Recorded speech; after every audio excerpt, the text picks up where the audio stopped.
York, this is Democracy Now! I know that I have made mistakes. I am sorry for harm I have caused. I have listened and I have learned a lot. At the first ever Native American presidential forum for major candidates, Senator Elizabeth Warren apologized for using the results of a DNA test as evidence of her family's long-time claim to Native American ancestry. Meanwhile, Senator Bernie Sanders vowed to rescind medals for U.S. soldiers who took part in the Wounded Knee Massacre. Medals of honor. They're very rare, and they're given to people who show great, great bravery. Massacring women and children is not an act of great bravery. It is an act of depravity. We'll air highlights from the Frank LaMere Native American Presidential Forum in Iowa and host a roundtable discussion. All that and more coming up.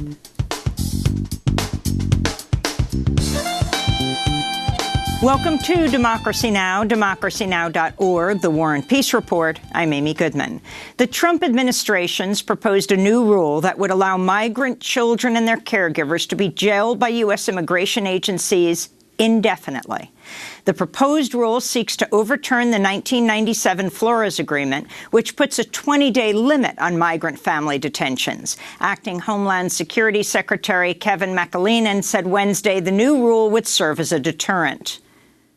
No child should be a pawn in a scheme to manipulate our immigration system, which is why the new rule eliminates the incentive to exploit children as a free ticket, or as one gentleman in Guatemala told me, a passport for migration to the United States. The proposed rule drew intense condemnation from immigrant rights groups and human rights organizations. Amnesty International tweeted, "This is more than cruel, it's beyond logic and humanity," unquote. On Wednesday, President Trump once again said he's looking into ending birthright citizenship for people born on U.S. soil, even though the right is enshrined in the Constitution under the 14th Amendment.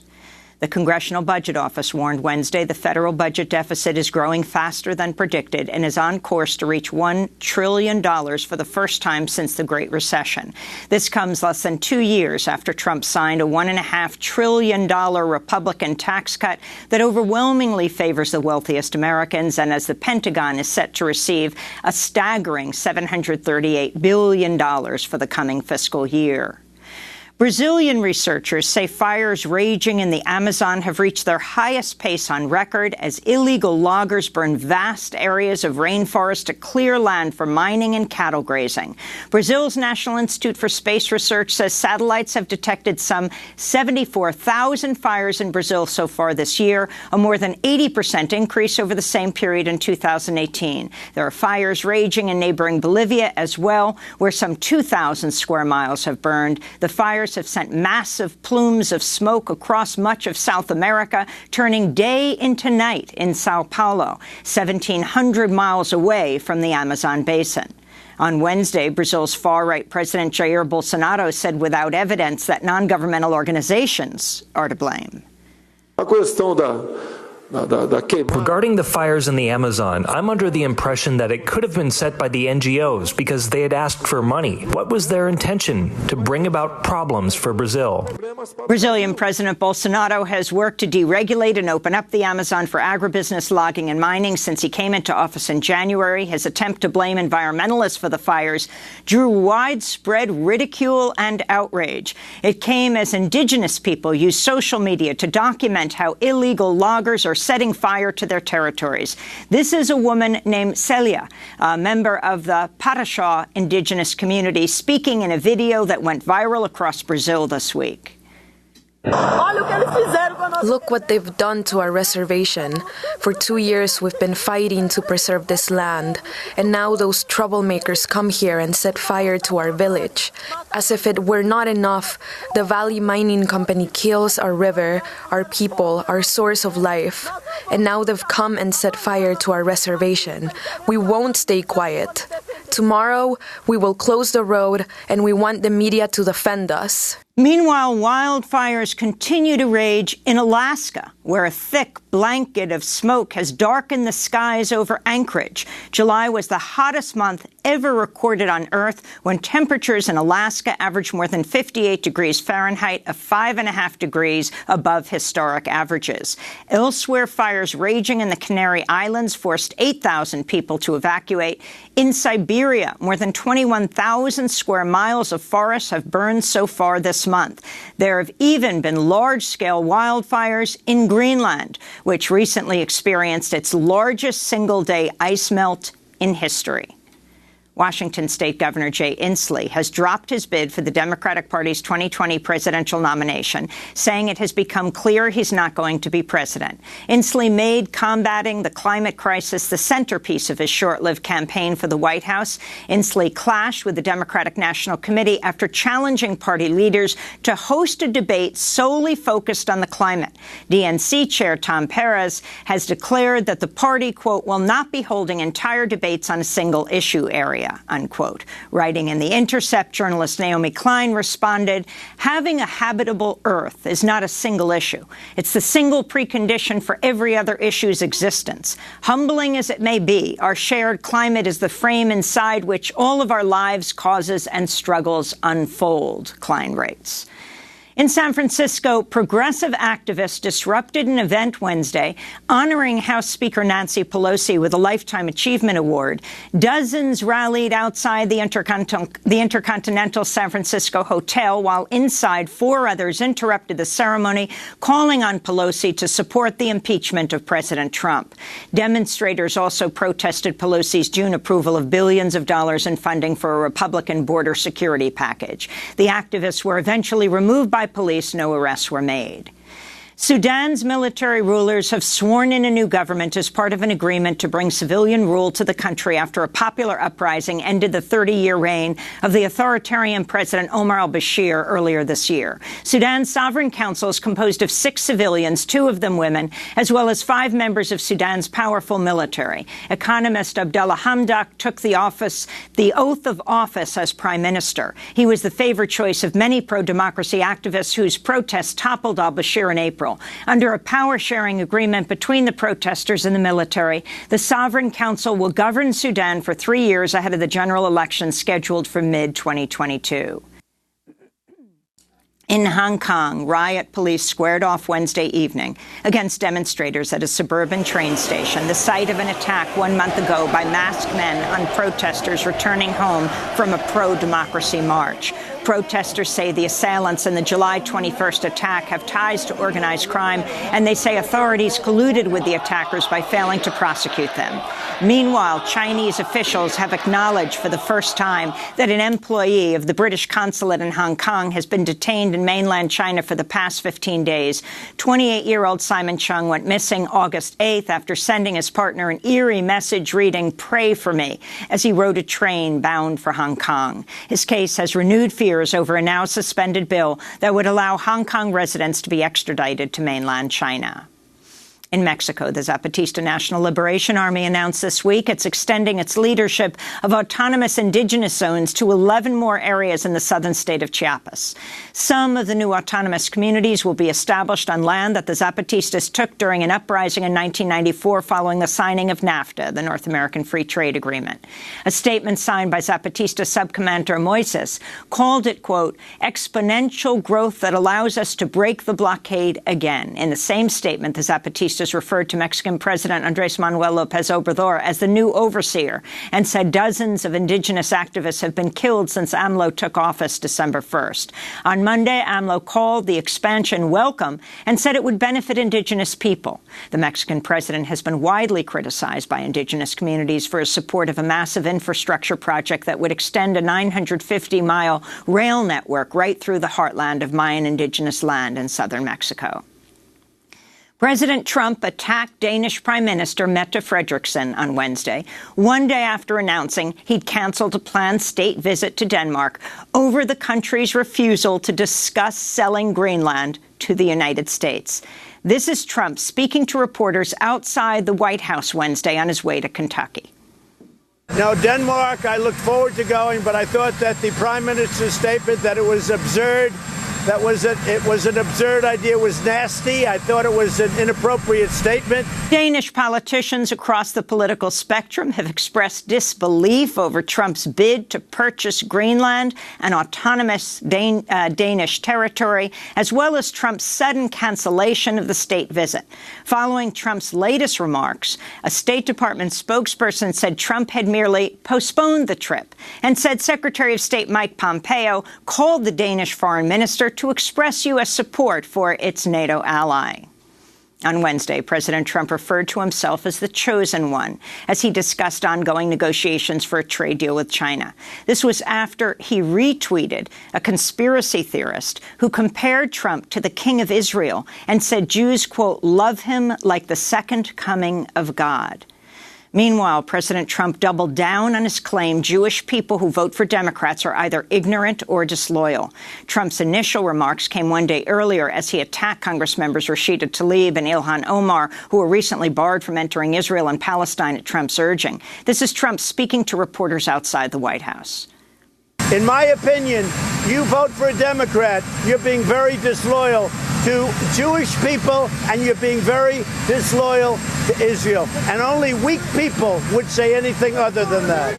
Trump's remarks drew condemnation from Democrats and a large number of Jewish organizations. Rabbi Alyssa Wise of Jewish Voice for Peace said in a statement, Trump had repeated an anti-Semitic trope about Jewish people holding dual loyalty, adding, quote, his fake concern for Jews doesn't fool us, as his actions have proven he is not concerned about Jewish safety, but in using Jews to win political points with his white nationalist base. In fact, by his continued encouragement of white supremacy and his daily racist attacks on immigrants and people of color, Trump is making the American Jewish community less safe by the day, she said.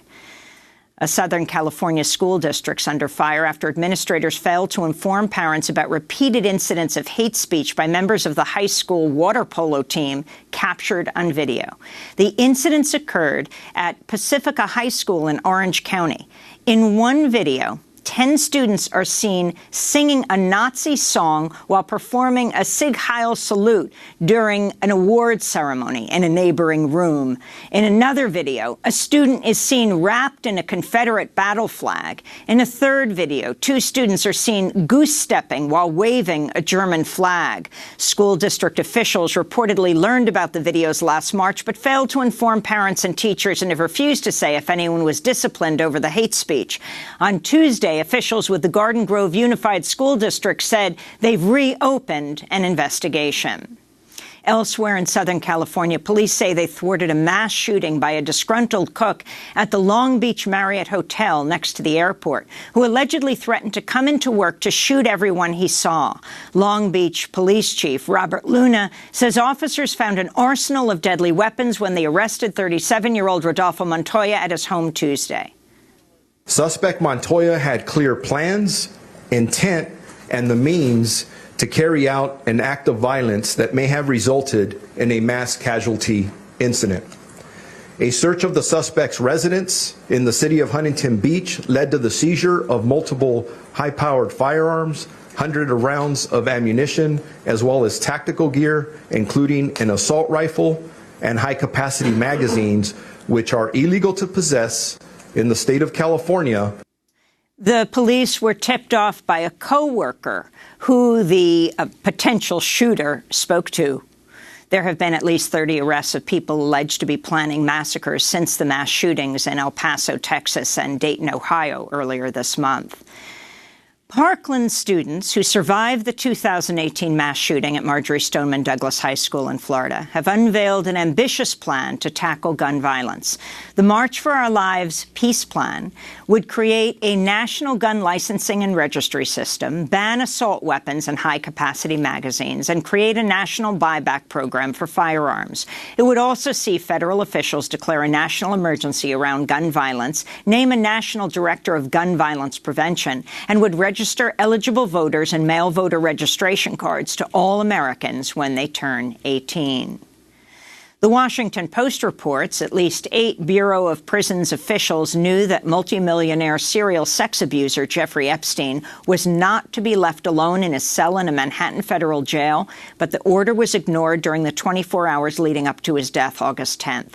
The Post cites unnamed officials who say supervisors and managers, and not just low-level prison guards, were aware of the directive. New York City's medical examiner determined last week Jeffrey Epstein's cause of death was suicide by hanging, but Epstein's lawyers have challenged that finding and are planning their own investigation. And in Huntsville, Texas, prison officials injected 48-year-old death row prisoner Larry Swearingen with a lethal dose of the drug pentobarbital Wednesday evening, killing a man who proclaimed his innocence to his dying breath.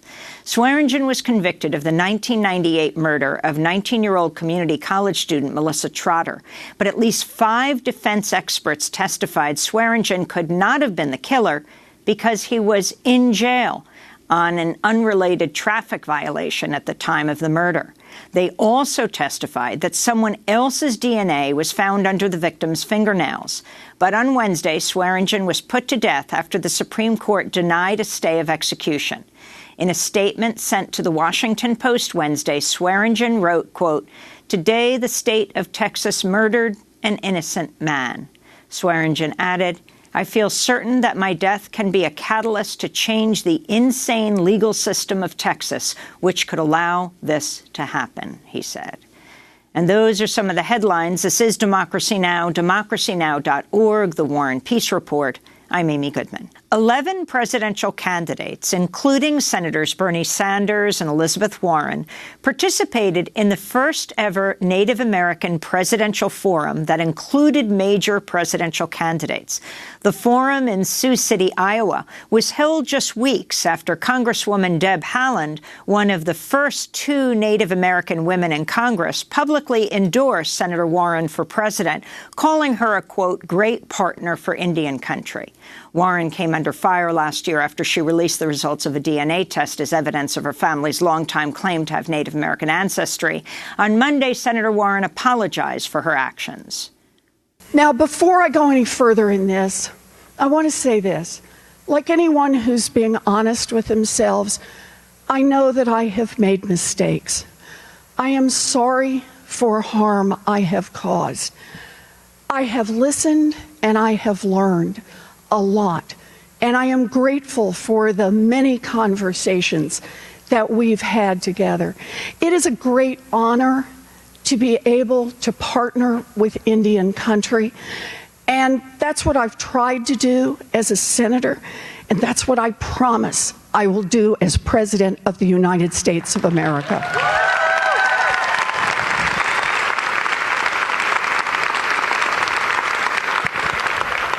The federal government's history with our tribal nations has been one of broken promises. We need to make change. We need to honor our trust and treaty obligations to the Native tribes. And we're not going to do that with one little statute over here and a couple of changes in regulations over there. It's going to take big structural change. That's how I see this. Think of it this way. Full funding for housing, for health care, for education, for infrastructure. Those are not optional. We need to change the rules and make it happen. During the Native American Presidential Forum, 99-year-old U.S. Army Nurse Corps veteran Marcella LeBeau of the Cheyenne River Sioux Tribe posed a question to Senator Bernie Sanders. I do have a question, and this relates to the massacre at Wounded Knee. And to me, my personal opinion, there's a pervasive sadness that exists on our reservation because of unresolved grief. When these 20 medals of honor were given to the 7th Cavalry soldiers at the massacre at Wounded Knee, when they killed approximately 250 women and children, and the leader who was ill with pneumonia. And so all of these things have a bearing on what the feelings and helplessness of people on our reservation, the elders, the children, everyone. And so my question is, will you support the removal of the STAIN Act? That is my question. The answer is absolutely.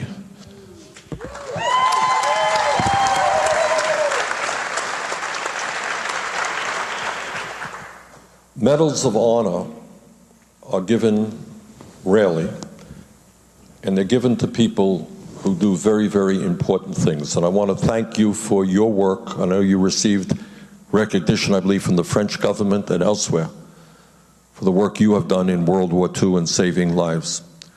That's the type of a person who receives medals of honor. They're very rare, and they're given to people who show great, great bravery. Massacring women and children is not an act of great bravery. It is an act of depravity. You know, this afternoon and in the few minutes that I have here, we're not going to resolve all of the issues of the last 500 years. But I think it is important, not differently, by the way, than how we deal with the abomination of slavery, that the time is long overdue for us to be having that discussion of what happened when the first settlers came here and the terrible and horrible things that were done to the Native American people, not only at Wounded Knee, but in so many other places. I think that is a discussion that the American people actually want to have. And at the end of that discussion must be the necessity of us doing everything that we can to repair the damage, the psychological damage, the humiliations, and also address the real needs of the Native American people today, who in many cases are living in poverty. So there's a lot of work to be done. But to acknowledge, and it will not be easy, a lot of pain there, but to acknowledge what the settlers did when they came here and what has happened over the last many, many years is something that this country is going to have to address. And as president, I look forward to addressing it with you. Thank you. Senator Bernie Sanders. Other candidates at the Frank LaMare Native American Presidential Forum included Mark Charles, a tribal citizen of the Navajo Nation, who's running for president as an independent. Missing and murdered Indigenous women is a massive, massive problem in our country, in our communities.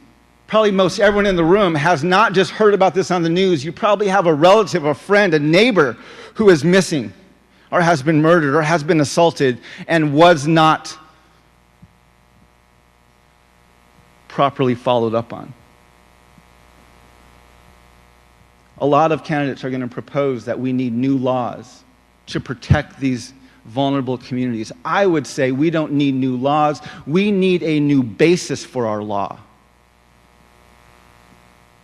When you have a constitution that never mentions women, you cannot act surprised when women are assaulted,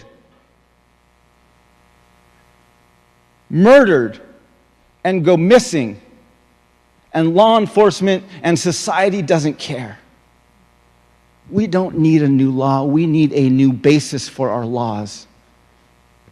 We need to deal with the foundations of the country. Independent presidential candidate Mark Charles of the Navajo Nation. When we come back, he'll join us as part of our roundtable discussion on the 2020 presidential race and the Native American vote. This is Democracy Now! Back in a minute.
Music from the first day of the Native American Presidential Forum in Sioux City, Iowa. This is Democracy Now!, democracynow.org, the War and Peace Report. I'm Amy Goodman as we continue our coverage of the first ever Native American Presidential Forum. On Monday and Tuesday, 10 candidates traveled to Sioux City, Iowa to take part in the forum, another through video. We're joined now by three guests. Mark Charles is a Native American activist of the Navajo Nation. He's running for president as an independent. He's joining us from Washington, D.C. In Des Moines, Iowa, Christine Nobies is with us, director of Seeding Sovereignty's Shift Project. She's a member of the Plains Cree Saulteaux of the George Gordon First Nation in Saskatchewan. And in Lincoln, Nebraska, Mark Trahant, editor of the online publication Indian Country Today. He's a member of the Shoshone-Bannock tribe, and he was moderator of the two-day presidential forum. Mark, let's begin with you. Talk about how this forum came into being. It is an absolute first, and it wasn't just a Democratic presidential forum, Mark Trahant. It was inviting people from, it was invited President Trump, is that right? As well as William Weld. Tell us more about it. Sure, Amy. The idea was to bring the issues that affect Indian country to make them front and center rather than the candidates. Technically, it's not the first. 12 years ago, there was a presidential forum and actually moderated that as well. That one, though, never got the major candidates involved. Governor Bill Richardson and Dennis Kucinich and Mike Gravel were the only ones that agreed to participate. Barack Obama and Hillary Clinton both passed on it. But this one raised the level to heard of. The ability to talk about treaty rights in a presidential context, I think, is essential. One of the, I guess, things that would be great to see come out of this down the road is what if this country started with the primary season in Indian country instead of in Iowa? And these issues that are so fundamental to the country and what this country's story is all about started with the Native American perspective. Christine Nobies, you were one of the organizers of this 2 days. Talk about how you did it. And it was called the Frank Lemaire Native Presidential Forum. Can you explain who Frank Lemaire was? Yes. Well, first of all, I have to give credit to Four Directions for spearheading this event and for allowing Seeding Sovereignty to be part of such a historical event. It was an absolute honor to take part in this as an organizer, also because Frank Lemire was a dear friend and a mentor to me, and I'm close with his son, Manape Lemire. Frank was a really special person. He was an activist his whole life, and he took part in the A movement. One of his biggest achievements, though, was when he was able to shut down liquor sales in White Clay, Nebraska, which is this tiny little town with a very minimal population that was selling millions of cans of beer and hard liquor to people living in the Pine Ridge Reservation for a very long time. And he never gave up. He was the chair of the Native American Democratic Caucus. He was tireless in his community. He helped organize the first ever March to Honor Lost Children, which recognizes the many Native American children that are lost to the Child Welfare Act. And he helped found or worked with Four Directions in Sioux City. He was very well known in Sioux City. Before he passed away, one of his biggest projects was working on getting Indian health services in Sioux City itself, because there is no Indian health services in the state of Iowa, and it is very badly needed in Sioux City with such a high population of Indigenous people. I want to turn to Shannon Holsey of the Stockbridge-Munsee Band of Mohican Indians, who asked Senator Warren about what she'll do to confront the crisis facing Native women and girls. My question is about criminal justice and policing, and you spoke of it earlier and your recognition of missing and murdered Indigenous people, women. And I don't want to sort of belabor over it, but some of the statistics, according to the United States Department of Justice, are that American Indian women are 10 times more likely to be murdered than the national average, and also 4 in 5 American Indian women will experience violence in their lifetimes. And homicide is the 3rd leading cause of death for American Indian girls between the ages of 10 and 24.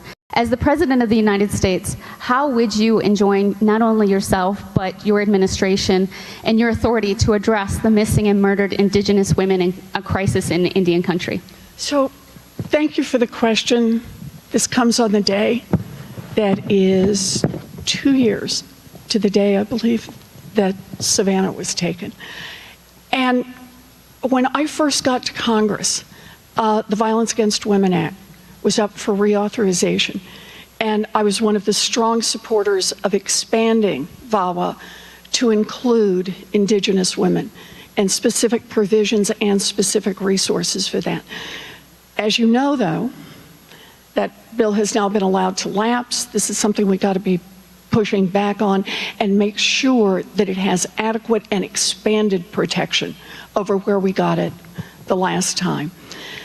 The other part, though, that I very much hear you talking about is the invisibility of the problem.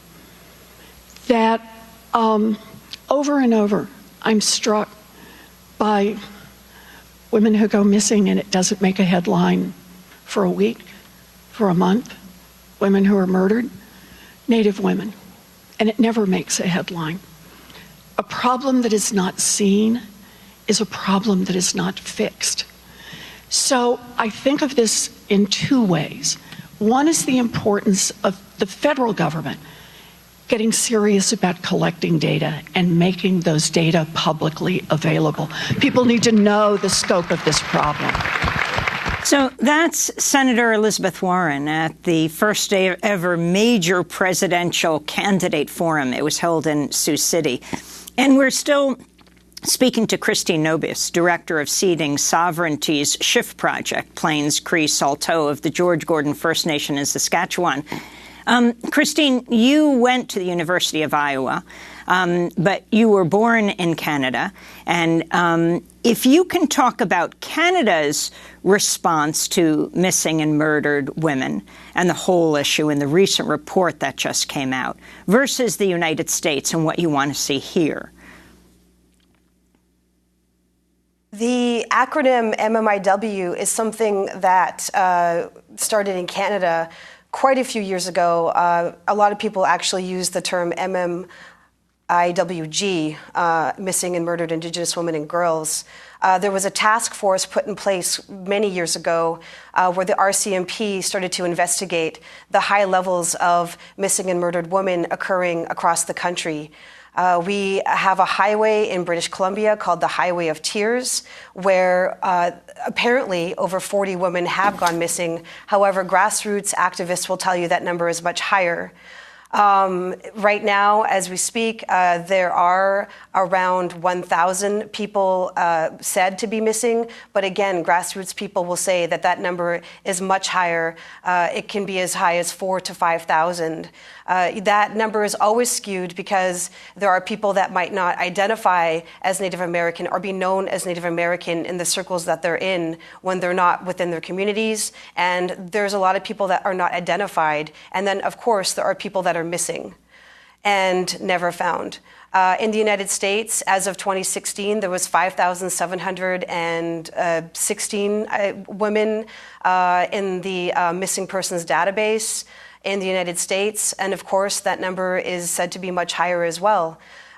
We have the highest rates of rape and sexual assault in the United States, as well as in Canada. In the United States, the Department of Justice tells us that 56% of Native American women and Alaskan Native women will experience rape or sexual assault in their lifetime. Again, I have to revert back to what people say on our reservations and in our Indigenous communities, that number has been said in some cases to be as high as 80 or 90%. The issue has nothing to do with the border. A border that has been placed upon Native nations is what I call border imperialism, and this issue is the same in Canada as it is in the United States, as it is in Mexico. Indigenous people are still considered, in my opinion, by certain segments of society, not quite as human as others, and are something that can be seen as an object, and they are targeted by, I would say, certain populations of this country with a white supremacist mentality. And what does the Violence Against Women Act have to do with, or how does the Violence Against Women Act address this crisis of the Native American community and the greater American community? VAWA is very important. It took 25 years to get where it is right now. In 2013, an amendment was made to it to ensure more rights and safeties for Indigenous women, for our Native American communities, for immigrant communities, and for LGBTQ communities, because we face higher rates of violence. The Violence Against Women Act is an absolute necessity for all women in this country. But like I said, it's important that we single out some populations that are targeted. And what's disturbing to me, what's upsetting to me, is right now it's still waiting to be reinstated like it is every year. It's still waiting on a budget, and it's still sitting on the table. And that's not okay. The Violence Against Women Act should always be in place. There should never be any nail biting or whether or not there's going to be funding for these programs again the next year. And Trump quietly, this past April, rolled back the definition of what domestic violence is. It took us a very long time to move away from the judicial definition of domestic violence towards the much more comprehensive view of what domestic violence means, talking about emotional abuse and verbal abuse and so much more. It was a very long, comprehensive list of what that is, and it took years to get there. And as of April, it was rolled back to just one sentence. And so the Violence Against Women Act provides funding for Indigenous communities so that they can continue to educate and work with people, with victims of all sorts of crimes, sexual assault, rape, domestic violence. And it's a much needed act that is used to help keep our people safe. I want to turn to Mark Charles. Mark Charles is the first Diné, the first Navajo presidential candidate in the United States. You participated in this forum along with a number of the majority of the Democratic or many of the Democratic presidential candidates. On what platform are you running? And talk about the significance of this Native American forum for you. Well, thank you, Amy. It's great to be with you. And before I go any further, I'm here in Washington, D.C., and I just want to acknowledge that I am on the land of the Piscataway and the Haudenosaunee Confederacy. These are the nations who lived here long before the District of Columbia, the state of Maryland, or the state of Virginia were created. And it's important to remember that these lands were not discovered. And you were the first, you were the only presidential candidate to acknowledge the land where you were in Sioux City, if you can talk about that, in Iowa. Well, yes. Wherever I travel, I work very hard to research and find out what Native nation, what tribes were living on these lands before they were colonized, and I do my best to acknowledge them and honor them wherever I go. Julian Castro also did a very good job of acknowledging the people of the land in his presentations. I was very impressed with how he conducted himself on stage. One of the things at the heart of my campaign, and as a nation, we really have a struggle with what George Erasmus would call common memory. When he was talking and writing a letter about the Truth and Reconciliation Commission up in Canada, he's from the Diné Nation up there, and he's a leader among the people. And he said where common memory is lacking, where people do not share in the same past, there can be no real community. you want to build community, he said, you have to start by creating common memory. I think that quote is genius, and it gets to the heart of our nation's problem with race, because as a country, the United States of America does not have a common memory. We have a white majority that remembers a mythological history of discovery, expansion, opportunity, and exceptionalism. And we have communities of color and women and other marginalized communities that have the lived experience of stolen lands, broken treaties, slavery, Jim Crow laws, boarding schools, massacres, internment camps, mass incarceration, families separated at our borders, and there's no common memory. You know, people are acting like this crisis at the border right now is the first time we've seen this.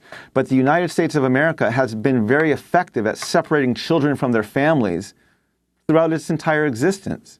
Whether it's through the slave trade or through the boarding schools or through the massacres, what President Trump is doing is not unique, it's not new. This is what our nation does. This is our history, and the fact that we don't have this common memory. And so many candidates and many Americans would like to believe that the United States of America struggles with issues like racism and sexism and white supremacy in spite of our foundations. In other words, there's this belief that we have these great foundations and we're just not living up to them.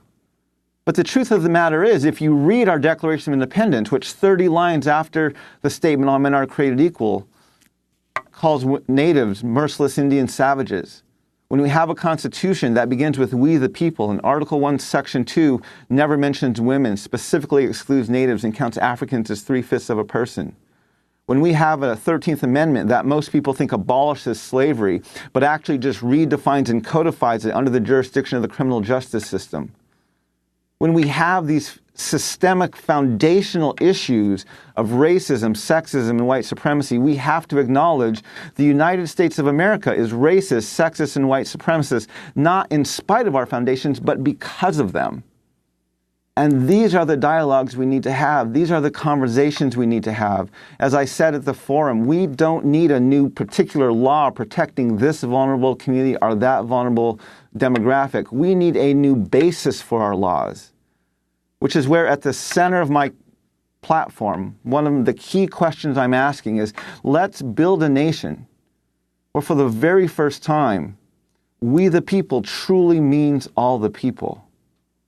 And to get there, I'm proposing that the United States of America needs a national dialogue on race, gender, and class. A conversation I would put on par with the Truth and Reconciliation Commissions that happened in South Africa, in Rwanda, and in Canada.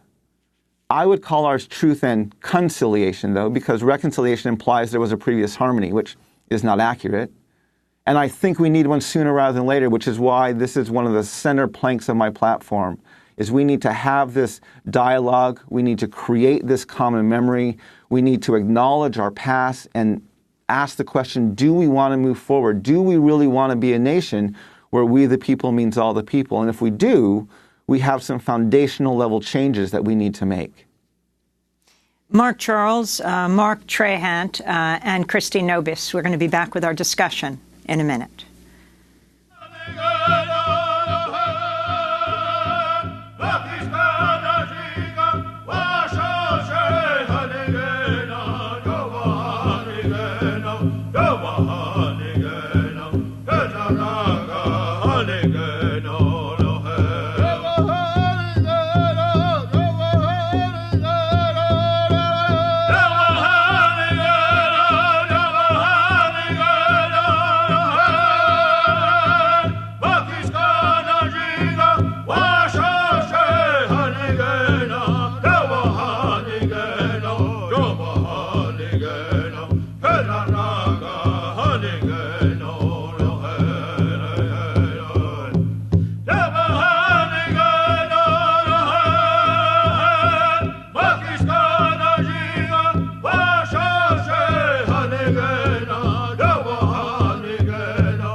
Music from the second day of the Native American Presidential Forum held in Sioux City, Iowa.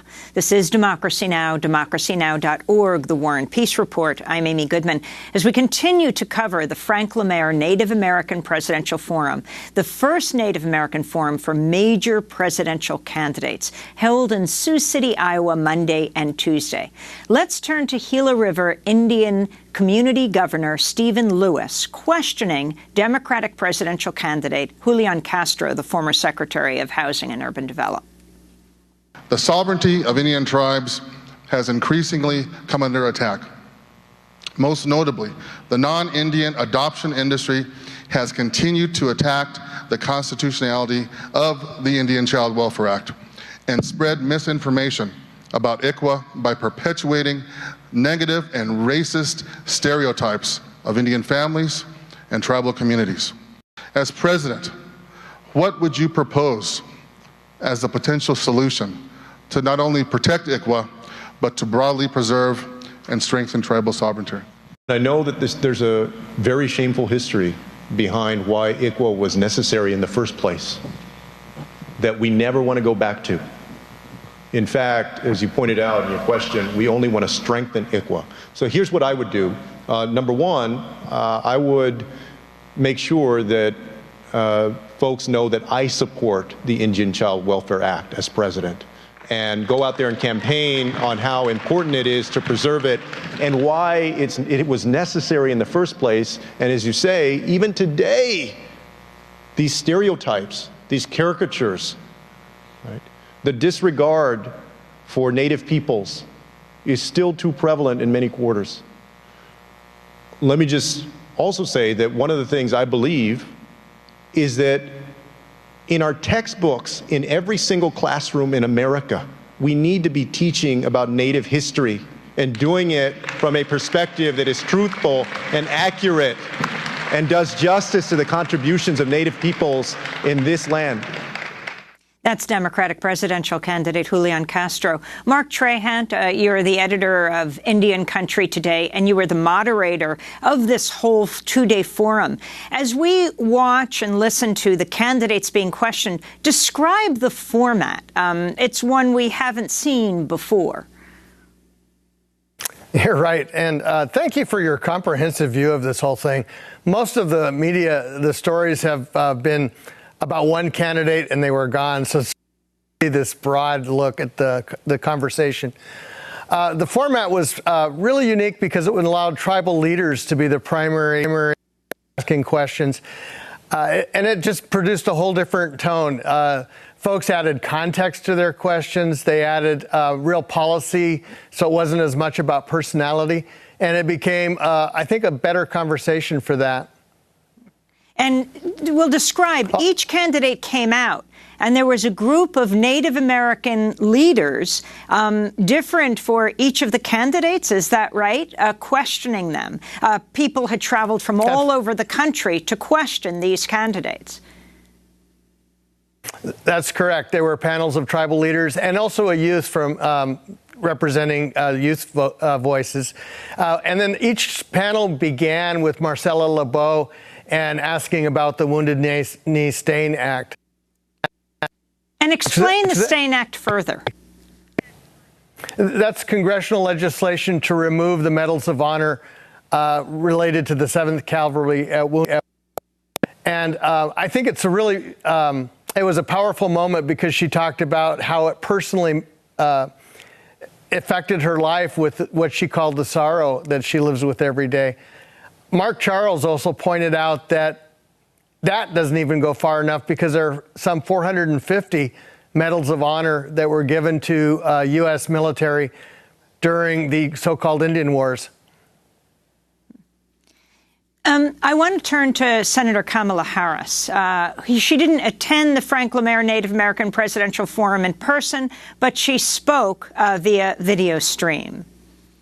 There's unequivocal support and respect that I have for the sovereignty of Native tribes, and that this is a lifelong commitment. I was raised and grew up always knowing about and feeling very strongly about what we need to do to speak truth about the generations of violence and oppression that have occurred against our Native Americans at the hands of the American government, of the United States government. And there is work we need to do and continue to do that is about not only restoring tribal land, but also acknowledging the historical trauma that has resulted from those many years of violence and frankly, crimes that were committed.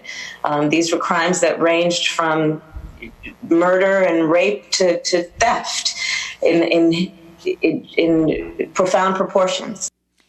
Mark Charles, you're right now in competition with Senator Harris and others, as you too are running on as an independent for President of the United States. Your response and what you feel needs to be done about this historical trauma. Thank you. Well, in all honesty, I'm not in competition against Kamala Harris. I'm running as an independent, and right now the Democrats are in a primary to choose one nominee from the Democratic Party. So I am not running against each of the candidates right now. I'm running against the party, if you may. Again, this is the challenge where you'll have a lot of leaders who will talk about what they want to do and some of the injustice against the past. But when you have a system that is based on the dehumanization of indigenous peoples, when you have a Declaration of Independence that calls us savages, if there's been a lot of critique of Senator Harris and for her actions against the indigenous communities in California when she was the Attorney General there. This is the challenge, is when you serve a government that has in its foundation the dehumanization of your community, at some point you're going to have to make a stand of, do you align with that or do you oppose it? And this is most clear even when we have the Supreme Court case precedents. The Supreme Court, as recently as 2005, references the doctrine of discovery and determines that the embers of sovereignty that long ago grew cold cannot be rekindled by the Oneida Indian Nation. And that opinion was written by Ruth Bader Ginsburg. See, the challenge is when you have a dehumanizing doctrine of discovery that props up your land titles, it makes white supremacy a bipartisan value. And we have very few candidates who are willing to address the foundational problems. They may want to change this policy or address that law, but there is very little energy to actually address the foundations. And that is what I'm trying to do with my campaign, to bring the discussion down to the foundations. If you have a house that's built on a bad foundation, you're going to get cracks in the walls and cracks in your windowsills and a crooked floor. And you can scream about what color to paint the walls or what kind of caulking to use on your windows. But until you go into the basement and address your broken foundation, you're never going to fix the house. I want to turn to... And this campaign is about fixing the house. I want to turn to Senator Sanders once again, but this time talking about the fight to protect sacred lands and connecting it to the fight against the climate crisis. Our job is also, and I know how important it is, to protect the sacred lands of the Native American people. I was proud to have been there, not physically, but in every other way, standing with the Native American people at Standing Rock. And I do that, A, because it is imperative that we respect the sovereignty and the land that is sacred to the Native American people. But in addition to that, for your children and your grandchildren and mine as well, we must do everything we can to address the existential crisis facing this planet in terms of climate change. That was Bernie Sanders. The Standing Rock Sioux Tribe asked a federal court in Washington, D.C. just last Friday to halt operations of the Dakota Access Pipeline until a full environmental assessment is completed. The Army Corps of Engineers issued an easement in 2017 allowing for the construction of DAPL despite widespread protests that garnered international support. A court later found the easement violated the law and remanded the issue back to the Army Corps, which the Sioux Tribe says conducted a sham process in order to go ahead with the construction. And now the Dakota Access Pipeline, run by Energy Transfer Partners, is asking to double its output through the Dakota Access Pipeline, which it succeeded in building. Mark Charles, if you can talk about your stand on DAPL and as well as, well, start there. Yes, well, a lot of what this case centers around is consent. And was there communication, proper communication between the government and the tribes? And again, this goes down to a foundational level issue. When you have a precedent of treating your native nations as domestic dependents, when your native nations are not sovereign over their own lands, but they are still federal trust lands held in trust by the government for the tribes, you're never going to have true sovereignty. You're never going to have a government-to-government relationship. And so this is where we need to, again, talk about the foundations of the country. We need to remove this influence of the doctrine of discovery so that we can have real government-to-government dialogue. The Constitution guarantees, it says that the treaties of this land are the supreme law of this land. And we have hundreds of treaties with native nations, and yet these native nations were considered to be domestic dependents. I tell people tribal sovereignty is in some ways a sham. We're sovereign over our lands like your teenage child is sovereign over their bedroom. Yes, you can put a sign on the door and you can lock it if you want, but it's ultimately in your parents' house. We need to change the basis of the dialogue. We need to change the relationship in order to have a true government-to-government dialogue and relationship. And then we can talk about consent.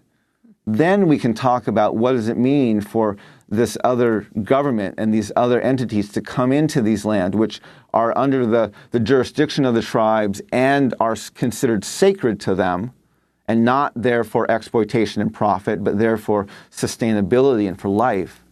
You know, then we can have a real dialogue about what does it mean to work together to try and figure out can we use the resources? Can we transport the resources over these lands, or what do we need to do about that? But first, we have to change the foundation of the relationship. I wanted to go to New Mexico Congresswoman Deb Haaland, who introduced Senator Elizabeth Warren at the Native American Presidential Forum. Haaland is one of the first 2 Native American women in Congress. Some media folks have asked me whether the president's criticisms of her regarding her ancestral background will hamper her ability to convey a clear campaign message. I say that every time they ask about Elizabeth's family, instead of the issues of vital importance to Indian country, they feed the president's racism.